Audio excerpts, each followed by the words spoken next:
What's up guys, my name is Michael and this is part 2 of my video about the only 2 lenses that you need for the Fuji X system.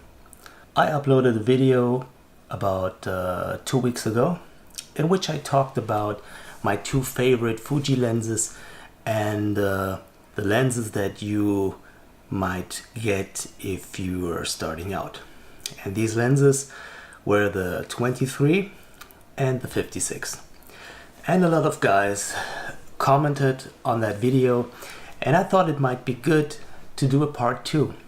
Because of your comments and of course because I know that my shooting style might not be the same as yours, I wanted to add some information about other combinations that you might do as well. It depends, as I already said in my first video, on the way you're shooting and the subjects you're shooting and maybe your photography background and the way you shoot and the way you try to communicate with your subject, if you try to be in close or you like to be further away. So this might be something that also depends on your own personality, at least if we're talking about portrait photography and street photography. With that being said, I think there are 2 more options that you could consider if you're looking to start out in the Fuji X system. One combination might be that you get the kit lens, the 18-55, and you add the 55-200. That might be a kit that suits you very well. Not for me, because I like to shoot primes, but for you it might be a good kit. Consider that the aperture is a lot worse and the image quality on the combination that I talked about in the first video is better. But if you like to be more in the telephoto range and you need the range above 55, you could consider the 55-200 lens. Another combination might be to use a prime lens in the lower focal area and to get a zoom for telephoto. So that might be, for example, the 23 as a prime lens, where I would recommend the f1.4 so that you got a fast aperture lens and you can shoot in low light. And for travel and for telephoto stuff, maybe as well for portrait and animals and stuff, you get the 55-200. That might be a very good combination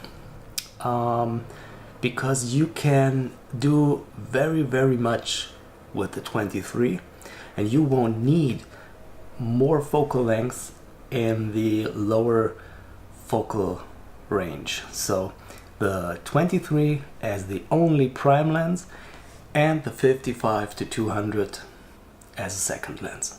The other option that I have in my mind might be to get the 18-55 kit lens and add a prime lens that suits what you need most. So that might be a portrait lens like the 56, that might be a wider lens like the 23, or it might be a really wide lens like the 16. I think with just 2 lenses you can do very much.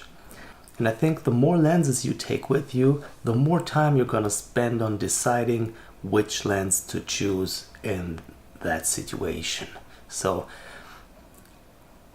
actually most times it's better to not think about lenses that much and not carry around that much stuff, but just to shoot. So if you can, then you should reduce the lenses that you take with you when you're out shooting. If you need more flexibility, go to zoom lenses. If you know what you shoot, use primes. So in order to find out what you need, you might go into your Lightroom library and you can filter the focal length that you're using, and that way even if you have a zoom right now, you will find out which focal lengths you really use. And that might give you a clue on deciding what's your next lens. And that might help you deciding what lens you're gonna get next. As I told you in the beginning and in the first video, my choice for just two lenses would be the 23 and the 56. With the 23 I would pick the 1.4 version because I don't need the weather sealing, and the 56 is as well an awesome lens. I hope you enjoyed this video. If it helps you, please leave a thumbs up, hit subscribe, leave a comment, and see you next time. Goodbye.